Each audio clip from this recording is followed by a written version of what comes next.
Hi everyone, स्वागत करते हैं आप सभी का हिंदी साहित्य के एक और नई क्लास में। जितने भी बच्चे बिहार के किसी भी यूनिवर्सिटी से ग्रेजुएशन फर्स्ट सेमेस्टर में हैं और यदि आपने मेजर पेपर, माइनर पेपर या फिर एमडीसी पेपर में हिंदी साहित्य सब्जेक्ट रखा है तो आप सभी आज के इस क्लास को शुरू से लेकर अंत तक जरूर देखिए। हम लोग हिंदी साहित्य का अभी पहला यूनिट पढ़ रहे हैं और पहला यूनिट में प्यारे बच्चे आज 7वां क्लास है। इससे पहले 6 क्लास आ चुकी है। आप लोगों ने क्लास नहीं देखा है, डिस्क्रिप्शन में आपको प्लेलिस्ट का लिंक मिल जाएगा। आप लोग वहां से उन सभी क्लास को जरूर देख लीजिएगा। हर क्लास को बहुत ही आसान भाषा में मैंने समझाया है ताकि आपके लिए क्या हो तो वो बहुत आसान बन जाए। आपके पेपर में जब क्वेश्चंस आएगा आप आराम से कर सकोगे। अगर आपने क्लास देखा है तो एक बार कमेंट में यस टाइप कर दीजिएगा, मैं समझ जाऊंगा कि आप लोगों ने क्लास देखा है। ठीक है, और जो बच्चे पहली बार देख रहे हैं तो जरूर आप जाकर के क्लास को देखिएगा। आइए बात करते हैं आज के इस क्लास में हम लोग क्या पढ़ने वाले हैं। तो आज का जो क्लास है वह आदिकालीन साहित्य से संबंधित है। जैसे कि मैंने आपको पिछली क्लास में बताया था कि आदिकालीन जो साहित्य है इसके नामकरण को लेकर काफ़ी सारी जो है विडंबनाएं सामने आई थी, काफ़ी सारे मत आए थे, अलग अलग प्रकार से विद्वानों ने इसका नामकरण किया था। आज उसी नामकरण को हम लोग काफ़ी डिटेल में अध्ययन करने वाले हैं कि आखिर क्यों उसका नामकरण अलग अलग तरीके से किया गया। चलिए हम इस पर चर्चा करेंगे। इससे पहले प्यारे बच्चे, आप लोगों ने सेशन को अभी तक शेयर नहीं किया है, अपने सभी दोस्तों के भी शेयर कर दीजिएगा ताकि सारे बच्चे क्लास को ज्वाइन कर सके। सेशन को लाइक नहीं किए हैं, लाइक कर लीजिएगा। चैनल पर नए हैं, सब्सक्राइब करके नोटिफिकेशन बेल जरूर ऑन कर लेना। और साथ में बच्चे आप हमारे टेलीग्राम ग्रुप को जरूर ज्वाइन कीजिएगा, लिंक आपको डिस्क्रिप्शन में मिल जाएगा। टेलीग्राम पर आपको हर तरह की इन्फॉर्मेशन, क्लास का पीडीएफ नोट्स, ये सब उपलब्ध हो जाता है। ठीक है, आ जाइए टॉपिक पर। अब टॉपिक पर आते हैं तो देखिए, आदिकालीन साहित्य। आदिकालीन साहित्यों को जाने तो इससे पहले आदिकाल के बारे में जानते हैं। आदिकाल जो है यह हिंदी साहित्य का सबसे प्रारंभिक काल माना जाता है। और प्रारंभिक काल है तो स्वाभाविक सी बात है, जो चीज़ें शुरुआत अगर होती है तो उसके संबंध में बताना कहीं ना कहीं अपने लिए एक चुनौती होता है। और वैसे ही चुनौतियां किसके पास था तो हिंदी के जो भी विद्वान थे उन सभी के पास ये चुनौतियां थी। अब इसको लेकर क्या होता है तो काफ़ी सारे विद्वान हुए, उसने अपना अपना अलग अलग तरीके से राय रखा। अब इस राय के अंतर्गत क्या आता है तो देखो, कुछ ऐसे विद्वान थे जिसने इस काल को वीरगाथा काल का नाम दिया। कुछ विद्वान थे जो इस बात से सहमत नहीं थे, उसने इस काल को आदिकाल का नाम दिया। कुछ ऐसे विद्वान थे जिसने इसे बीज वपन काल का नाम दिया। अलग अलग प्रकार से जो है आपको इसके नामकरण के बारे में जानकारी आज मिलने वाली है। चलिए हम इसके क्रम में जानते हैं कि कौन कौन से नामकरण किए गए। तो इस क्रम में सबसे पहला क्रम आ जाता है, सबसे पहला नाम आ जाता है, वह है प्यारे बच्चे चारण काल का। किसका नाम आ जाता है? चारण काल। चारण काल आदिकाल को किसने कहा तो जॉर्ज ग्रियर्सन साहब ने कहा। जॉर्ज ग्रियर्सन बहुत ही फेमस नाम है।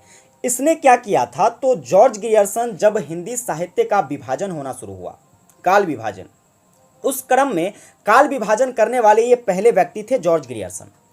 और काल विभाजन करते हुए सबसे पहली बार हिंदी साहित्य के इतिहास का जो प्रारंभिक समय था उसे चारण काल किसने कहा तो जॉर्ज ग्रियर्सन ने कहा। हालांकि इनका जो ये मत रहा था यह मत काफ़ी तार्किक नहीं रहा, ठोस प्रमाण लेकर सामने में नहीं आया, इसलिए इसे निरस्त कर दिया गया। कहोगे कैसे निरस्त कर दिया गया, क्या रीजन रहा था? तो इन्होंने जो काल विभाजन किया तो इसने बताया कि जो चारण काल है, चारण काल का समय इसने बताया था 643 ईस्वी। कितना ईस्वी बताया था? 643 ईस्वी।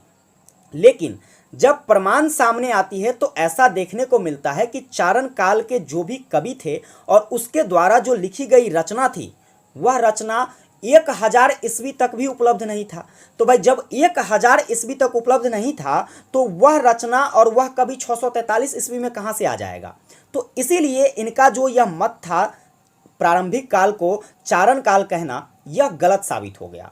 अब आगे बढ़ते हैं तो अगला जो नामकरण होता है इस काल का वह होता है प्रारंभिक काल।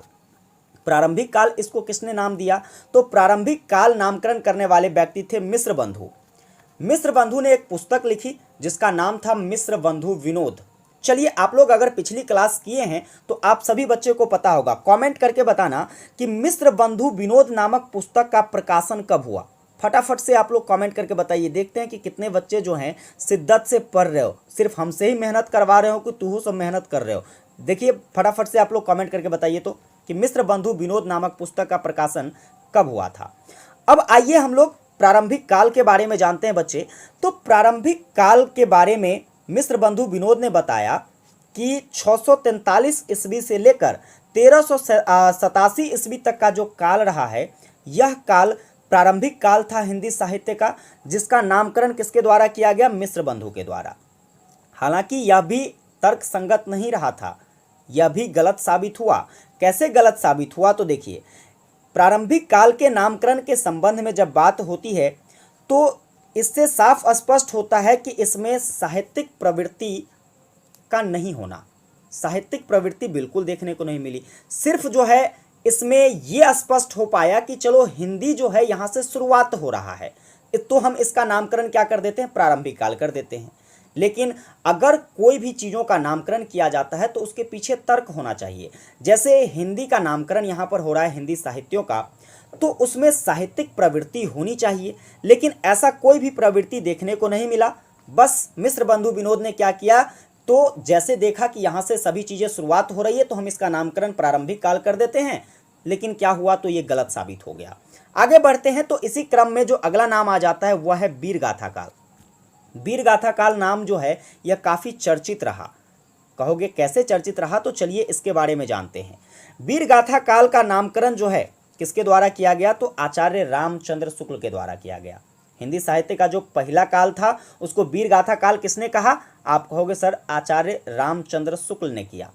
रामचंद्र शुक्ल अपनी एक पुस्तक लिखे थे जिसका नाम था हिंदी साहित्य का इतिहास। क्या नाम था? हिंदी साहित्य का इतिहास।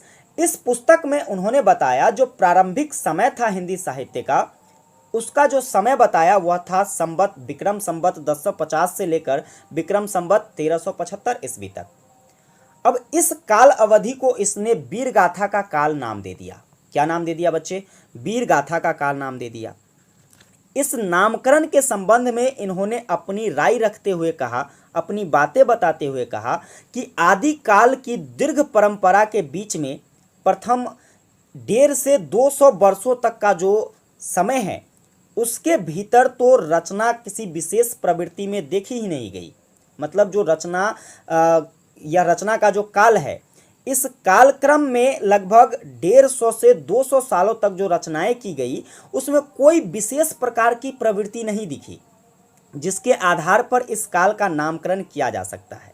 लेकिन पाया गया है कि इसमें धर्म, नीति, श्रृंगार, वीर, इस प्रकार के रचना के काफ़ी दोहे मिले। मतलब जो भी रचनाएं इस समय की गई थी उस रचना में धर्म से संबंधित बातें बताया गया था, नीति से संबंधित बातें बताया गया था, श्रृंगार से संबंधित बातें बताया गया था और वीरता से संबंधित बातें बताई गई थी। इन सभी को प्रामाणिकता के आधार पर मानते हुए रामचंद्र शुक्ल ने क्या किया, तो इस काल का नामकरण वीर गाथा काल के नाम के रूप में कर दिया। इसको नामकरण करने के संबंध में इन्होंने 12 ग्रंथों का सहारा लिया। कितने ग्रंथों का सहारा लिया बच्चे? 12 ग्रंथ। कौन कौन से ग्रंथ थे? तो सबसे पहला ग्रंथ था विजयपाल रासो। ग्रंथ का नाम क्या है? विजयपाल रासो। दूसरा ग्रंथ था प्यारे बच्चे हम्मीर रासो। तीसरा ग्रंथ था कृतिलता। चौथा ग्रंथ था कृति पताका। फिर था खुमान रासो। इसके बाद था प्यारे बच्चे बिसल देव रासो। इसके बाद था पृथ्वीराज रासो। फिर जयचंद्र प्रकाश। इसके बाद था जो अगला ग्रंथ हुआ था जयमयंक। अगला ग्रंथ था परमाल रासो। फिर था खुसरो की पहेलियाँ और इसके बाद था विद्यापति पदावली। ये 12 ग्रंथ जिसका सहारा लेकर रामचंद्र शुक्ल ने क्या किया, तो जो प्रारंभिक समय था हिंदी साहित्य का उसे वीर गाथा काल का नाम दिया। अब देखिए यहाँ पर कई सारी पुस्तकों के बारे में, कई सारे ग्रंथों के बारे में आपको बताया है। इसमें से आपको ऑब्जेक्टिव क्वेश्चंस पूछे जा सकते हैं। क्वेश्चंस क्या पूछेगा? जैसे फेमस ऑब्जेक्टिव क्वेश्चंस की बात करें जो आपसे पूछी जा सकती है, कीर्तिलता किसकी रचना है? आप कहोगे विद्यापति जी की। कीर्तिलता कहे चाहे कीर्ति पताका कहे, ये दोनों रचना किसने किया है? आप कहोगे सर विद्यापति ने किया है। इसके बाद पृथ्वीराज रासो किसकी रचना है? अभी बिहार पुलिस का एग्जाम हुआ था कुछ दिन पहले, ठीक है, इसमें एग्जाम में क्वेश्चन आया था पृथ्वीराज रासो किसकी रचना है? आप कहोगे सर चंद्रवर दाई की रचना है। किसकी रचना है? चंद्रवर दाई की रचना है। और ये रचना याद रखिएगा आपसे भी पूछी जा सकती है। जैसे विद्यापति पदावली की बात करते हैं तो विद्यापति पदावली किसके द्वारा? विद्यापति जी के द्वारा लिखा गया। समझ में आ रही है ना? तो ये सब फेमस है प्यारे बच्चे रचना, इस रचना को याद रखिएगा। बाकी ये सारी बातें आपको याद रखनी है कि किन 12 ग्रंथों का प्रयोग करके रामचंद्र शुक्ल ने क्या किया था, तो हिंदी साहित्य का जो प्रारंभिक समय था उसका नाम वीरगाथा काल रखा। आगे आते हैं इस क्रम में, जो अगला नाम आ जाता है वह है सिद्ध सामंत काल। सिद्ध सामंत काल नामकरण जो है प्रारंभिक काल को किसने किया? आप कहोगे सर राहुल संकृत्यायन ने किया। आदि काल का नामकरण जो है सिद्ध सामंत काल किसने किया? राहुल संकृत्यायन ने किया। राहुल संकृत्यायन का मानना है इस कालखंड का जो विभाजन इन्होंने किया, नामकरण किया, तो इस कालखंड को इन्होंने दो भागों में बांट दिया। पहला था क्या? तो पहला था सिद्धो और दूसरा था सामंतो। ऐसा क्यों? तो देखो, इस समय इन्होंने कुछ ऐसे सामाजिक परिदृश्यों को देखा तो इसको क्या किया, इन्होंने सिद्धों का नाम दे दिया। फिर कुछ राजनीतिक घटनाओं को देखा जिसे सामंतों का नाम दे दिया। किसका नाम दे दिया प्यारे बच्चे? सामंतों का नाम दे दिया। इस आधार पर दो नामों से मिलाकर सिद्ध सामंत काल, इस काल का नामकरण किया गया। ठीक है, आगे आते हैं तो देखो, इस युग में कवियों ने अपनी रचनाओं में सामंतों का यशोगान ही प्रमुख रूप से किया है। इनका मानना है कि जो इस काल के कवि हुए थे, जो भी कवि थे प्रारंभिक समय में, वो सभी कवि जिन्होंने अपनी रचना की तो उसमें सामंतों का योगासन किया। ठीक है, यशोगान किया, मतलब सामंत के बारे में उन्होंने काफ़ी चर्चा करके बताया है। इस युग की जो अंतर्बाह्य प्रवृत्तियां हैं उसका जब अध्ययन करते हैं तो यह पता चलता है कि वहाँ पर जो है सिद्ध और सामंत का काफ़ी ज़्यादा वर्चस्व देखने को मिला। इसीलिए राहुल संकृत्यायन ने क्या किया, तो जो आदि काल था उसका नाम सिद्ध सामंत काल रख दिया। चलिए आगे बात करते हैं बच्चे। तो अगला जो नामकरण है वह है बीज बपन काल। बीज बपन समझो ध्यान से, नाम से स्पष्ट है। बीज बपन मतलब बीज को बोना। बीज बपन का मतलब क्या हो गया प्यारे बच्चे? बीजों को बोना। यह नाम किसके द्वारा किया गया? यह नामकरण जो है प्यारे बच्चे आचार्य महावीर प्रसाद द्विवेदी जी के द्वारा किया गया। द्विवेदी जी का मानना क्या है, जरा देखिए। द्विवेदी जी कहते हैं कि इस काल के नामकरण के संबंध में उन्हें जो जानकारी मिलती है, जिस आधार पर यह इस काल का नामकरण बीज बपन काल करते हैं, वह आधार क्या रहा था?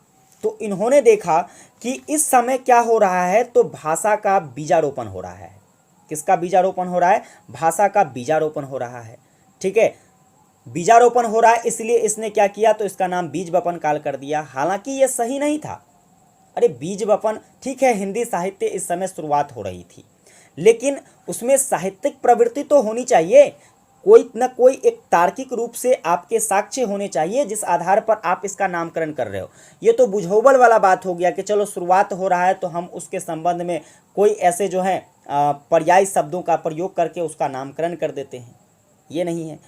देखो यहाँ पर आचार्य जो है महावीर प्रसाद द्विवेदी, इनका मानना था, ये मानते थे कि देखो हिंदी जो साहित्य है, हिंदी साहित्य की जो प्रवृत्ति है अभी शैशवावस्था में, मतलब बच्चा की अवस्था में है। किस अवस्था में है? शैशवावस्था में है। हालांकि ऐसा नहीं था, उस समय ये बहुत विकसित हो गया था प्रारंभिक समय में ही। उसको आप बच्चा नहीं कह सकते हो, यह गलती इन्होंने की बच्चा कहने का। समझ गए ना? इस आधार पर प्यारे बच्चे आप आराम से कह सकते हो कि इनके द्वारा जो नामकरण किया गया था आचार्य महावीर प्रसाद द्विवेदी जी के द्वारा आदिकाल का बीज बपन काल, यह सही नहीं साबित रहा, यह गलत साबित हो गया। आगे चलकर इसका नामकरण जो है वीर काल के रूप में हुआ। वीर काल किसने नाम रखा इसका? तो आचार्य विश्वनाथ प्रसाद मिश्र ने। ऐसा क्यों रखा भाई? तो देखो, ऐसा इसके पीछे कोई रीजन नहीं था।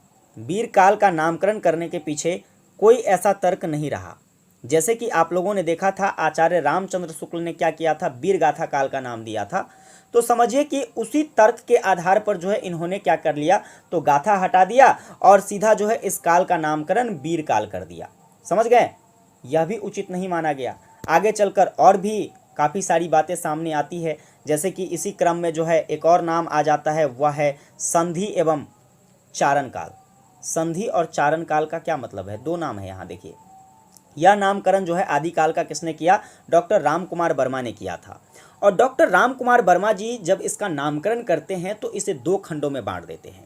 दो खंड कौन कौन सा? तो एक था आपका संधि और दूसरा था आपका चारण। संधि काल और चारण काल। संधि काल क्यों और चारण काल क्यों? तो देखो, संधि काल से सीधा सीधा मतलब था, संधि काल जो था यह भाषा की ओर संकेत करता था। किसकी ओर संकेत करता था बच्चे? भाषा की ओर संकेत करता था। जबकि चारण काल जो है यह किसी वर्ग विशेष का बोध कराता था। किसका बोध कराता था? किसी वर्ग विशेष का बोध कराता था, इसलिए इसका नाम चारण काल।